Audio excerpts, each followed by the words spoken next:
بسم اللہ الرحمن الرحیم. بہت زیادہ استخارہ کر کے خواب آئے گا، پھر تو بہت ہی پروٹوکول دیتے ہیں اس خواب کو، بہت گراؤنڈ ریئلٹی کو نہیں دیکھتے، زمینی حقائق کو نہیں دیکھتے، خوابوں کو دیکھ رہے ہوتے ہیں. یہ خواب آیا کاروبار بہت چمکے گا، حالانکہ سب کہہ رہے ہیں بھائی نہیں چل رہا ہے یار، سردیوں میں کون برف بیچتا ہے بھائی، دسمبر میں برف بیچ رہا ہے. کہہ رہے ہیں مجھے کیا آیا تھا، خواب آیا تھا. ایک ہوٹل والا ہے، ہوٹل والا، اس کی دکان چل نہیں رہی تھی، اس نے کسی پیر سے تعویذ گنڈے لیے، دکان وہ اللہ نے ویسے ہی چلانی تھی، چل گئی بھائی، کبھی نہیں چل رہی ہوتی، کبھی تھوڑے دنوں میں خود بخود چلنا شروع ہو جاتی ہے. تو اب اس کو اس کے پیر و مرشد نے کہہ دیا دکان تو چلی ہے مگر 10 بجے دکان بند کرنا ضروری ہے، اگر نہیں بند کی تو یہ کاروبار واپس ریورس ہو جائے گا. اب اس کے ہوٹل میں 10 بجے ٹھیک ٹھاک رش ہوتا ہے، مگر وہ پیر و مرشد کی وجہ سے کیا کر دیتا ہے، بند. مجھے کسی نے بتایا کہ اتنا رش ہوتا ہے سب کسٹمر کو چھوڑ کے نکل لیتا ہی ہے، کہ پیر صاحب نے کہا ہے کہ واپس. میں نے کہا جاہل ہے بیچارہ، فارغ آدمی، اس کو بولو کہ نہ اس پیر کے تعویذ گنڈوں سے دکان چلی ہے اور نہ 10 بجے دکان بند کرنے سے کاروبار ٹھپ ہوگا. ویسے تو شریعت کا حکم ہے کہ رات جلدی سو صبح جلدی اٹھو، اس بیس پہ اگر کر رہے ہو تو ٹھیک ہے، پیر صاحب کے کہنے پہ کرنے کی ضرورت نہیں ہے. اس بیس پہ اگر کر رہے ہو بھائی رات کو جلدی سونا چاہیے صبح جلدی اٹھنا چاہیے، وہ تو ٹھیک ہے. لیکن اگر پیر صاحب نے کہہ دیا کہ 10 بجے، تو وہ پیر صاحب کو بولو بھائی بس یہ تعویذ اپنے پاس رکھو، میرا کاروبار اللہ نے چلانا تھا چلا دیا. کیونکہ اگر پیر صاحب کے تعویذ سے اس طرح بزنس چل رہا ہوتا تو پھر دنیا میں کوئی بے روزگار نہیں ہوتا. میں نے کہا یہ جو پیر صاحب ہیں ان کا اپنا بزنس اس تعویذ سے چل رہا ہے. ہاں اصل مسئلہ کیا ہے، اس تعویذ سے ان کا اپنا بزنس چل رہا ہے.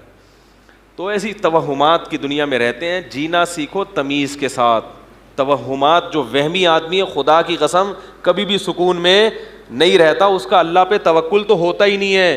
ہمیں اللہ نے حکم دیا ہم گراؤنڈ ریئلٹی کو دیکھ کے فیصلہ کریں، پھر نتیجہ کس پہ چھوڑ دیں، اللہ پہ. دکان چلے گی تو اللہ چلائے گا، نہیں چلے گی تو بھائی نہیں چلانی تو کیا ہو سکتا ہے. پھر بھی نہ چلے تو ایک طریقہ بتاتا ہوں. میرا کمپیوٹر خراب ہو گیا تھا، چل کے ہی نہیں دے رہا تھا. بڑے بڑے دکان والوں کو ان کو دکھا دیا، جو کمپیوٹر انجینئر تھے، نہیں چل کے دیا. پھر ایک صاحب آئے، انہوں نے کہا مفتی صاحب ایک حل ہے میرے پاس، چلے گا، اس کا باپ بھی چلے گا. میں نے کہا کیسے؟ کہہ رہے نیچے بیرنگ لگاؤ، دھکا دو، چلے گا. میں نے کہا یار یہ تو بڑا زبردست، پھر تو چلے گا نا، کیا خیال ہے؟ تو اگر پھر بھی نہیں چل رہا تو ایسے چلاؤ. اور اگر کوئی بزنس نہیں ہو رہا تو سونے کی دکان کھولو. یہ بھی ہمارے دوست کے ساتھ ہوا ہے. وہ کوئی بھی کاروبار کرتے تھے، دیندار آدمی تھے. بھائی اللہ نے رزق کسی کو دینا ہے کسی کو نہیں دینا، سب کا کاروبار چلنا شروع ہو جائے، غریب تو پھر رہے گا ہی نہیں نا، تو سارے زرداری بن جائیں گے بھائی. تو اللہ نے کسی کو غریب رکھنا ہے، کسی کو مالدار رکھنا ہے، تو اللہ کا نظام ہے. لیتخذ بعضهم بعضا سخریا، قرآن کہتے ہیں تاکہ بعض کو خادم بنا کے رکھیں. ایک صاحب مجھے کہنے لگے، میں نے تجارت کی اہمیت پہ بیان دیا بہت، انہوں نے کہا تجارت کے لیے بھی تو ملازمین رکھنے پڑیں گے. تو ملازمت اگر اتنی بری چیز ہے بھائی، اتنی بری چیز ہے تو ملازموں کے بغیر تو تجارت چلے گی نہیں. میں نے کہا ہم وہی مشورہ دیں گے جو آپ کے لیے بہتر ہو، باقی سارے تاجر بن نہیں جائیں گے. ہم تو کہیں گے بھائی آپ کوشش کرو تجارت کی طرف، ملازم بننے کی کوشش مت کرو، کیونکہ بہت سے لوگوں میں بڑی صلاحیتیں ہوتی ہیں پھر بھی وہ کسی سیٹ کے بوٹ پالش کر رہے ہوتے ہیں، باس کی چاپلوسی میں لگے ہوتے ہیں، ہر وقت یس سر جی سر میں لگے ہوتے ہیں، لیٹ آنے پر ڈانٹ کھا رہے ہوتے ہیں اور بونس کے چکر میں لگے رہتے ہیں اور سر یس سر کرتے رہتے ہیں. بڑی اللہ نے حالانکہ صلاحیتیں دی ہوتی ہیں، تو تھوڑا سا ادھر اس طرف آؤ. جن کو اللہ نے ملازمت کے لیے پیدا کیا ہے نا وہ رہ جائیں گے. آپ کو اللہ نے ہو سکتا ہے پیدا نہ کیا، آپ خود اپنی حماقتوں سے لگے ہوئے اس میں، تو مشورہ تو اچھا ہی دیا جائے گا نا بھائی. تو کیا کہہ رہا تھا میں، سونے کی دکان کھولیں آپ. ہمارے ایک دوست تھے، کوئی کاروبار نہیں چل کے دے رہا تھا. میں ان کے پاس گیا، انہوں نے کہا یار اب اللہ کا بڑا فضل ہو گیا ہے. دیکھو جو آدمی خوش رہنا چاہتا ہے نا وہ ہر طرح سے رہ لیتا ہے، انجوائے کرتا ہے ہر چیز کو. میں نے کہا اب کہہ رہے اب تو میں نے سونے کا ڈائریکٹ سونے میں ہاتھ ڈالا ہے. میں نے کہا آپ کا تو پاپڑ کا کام نہیں چل رہا تھا پکوڑوں کا، آپ سونے پہ کیسے آ گئے ہے بھائی؟ کہہ رہے اب تو میرے ساتھ میرا بھائی بھی ہے، تو 12 گھنٹے کی ڈیوٹی لگتی ہے، سونے کا کاروبار ہے. کہہ رہے 12 گھنٹے میں سوتا ہوں اور 12 گھنٹے وہ سوتے ہیں. بڑا ٹائٹ چل رہا ہے. تو کیا کہہ رہا تھا یار میں, ہاں تو خواب جو ہے نا, خواب ان کو زیادہ پہلے گراؤنڈ ریئلٹی ہے, اس کے بعد دوسرے درجے میں خواب ہیں. اچھا خواب آ گیا, چلو بھائی اچھی بات ہے, اللہ کی طرف سے کچھ حوصلہ افزائی ہو رہی ہے.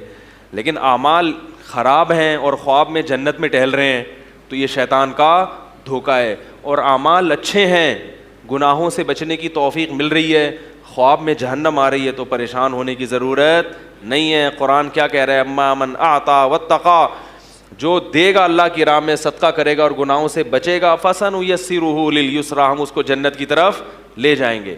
وہ اما من بخیل واستغنی, اور جو کنجوسی کرے گا, صدقات و خیرات نہیں کرے گا اور شریعت کے حکام کو فالو نہیں کرے گا, اللہ سے تکبر کرے گا, فسنیسرہ للعسرا, تو ہم اس کو جہنم کی آگ کی طرف دھکیلیں گے اس کو آہستہ آہستہ.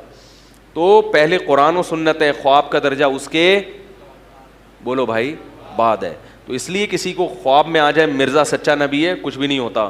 خواب میں آ جائیں فلاں پیر صاحب ہیں, فلاں ہیں, اس سے کوئی فرق. یہ سارے جتنے باطل فرقے ہیں, گمراہ لوگ ہیں, یہ سب الہامات اور خوابوں کی پیداوار ہیں. یہ بات یاد رکھ, یہ سب سب کے پاس کرامتیں ہوتی ہیں. میرے پیر صاحب کو میں نے چاند پہ دیکھا, میں نے ان کو مریخ پہ ٹہلتے ہوئے دیکھا, صحیح ہے نا, میں ان کو قبر سے نکلتے ہوئے دیکھا, میں ان کو یہ سب کے پاس قصے بہت ہوتے ہیں یہ, اور انہی چیزوں سے یہ لوگ متاثر ہوتے ہیں. حضرت جنید بغدادی رحمہ اللہ تعالیٰ کی خدمت میں ایک شخص آیا, بہت عرصہ رہا, پھر واپس جانے لگا مایوس ہو کے. انہوں نے کہا کیوں جا رہے ہیں؟ انہوں نے کہا میں تو سمجھتا تھا آپ بہت بڑے بزرگ ہیں, تو میں نے تو کوئی کرامت دیکھی نہیں, آپ کوئی گنجے کے سر پہ ہاتھ پھیرا ہو, بال اگائے ہوں, کسی کو پھونک لگائی ہو ٹھیک ہو گیا ہو. آپ تو ہماری طرح کے صبح پراٹھے کھاتے ہیں, انڈا کھاتے ہیں, اس کے بعد پھر اپنا عبادت کرتے ہیں یا جو بھی, تو ہماری طرح کے آدمی ہیں آپ, کچھ ہو ہی نہیں رہا. تو انہوں نے فرمایا مجھے اتنے عرصے میں کبھی سنت کے خلاف کوئی کام کرتے ہوئے دیکھا. اس نے کہا یہ تو نہیں دیکھا. انہوں نے فرمایا یہی کرامت ہے, شریعت پہ چلنا سب سے بڑی بولو بھائی کرامت ہے. تو آج کل شریعت پہ کو فالو نہیں کیا جا رہا, اور یہ کرامتیں اور قصے اور یہ ان چیزوں پر جو ہے وہ دین کا مدار.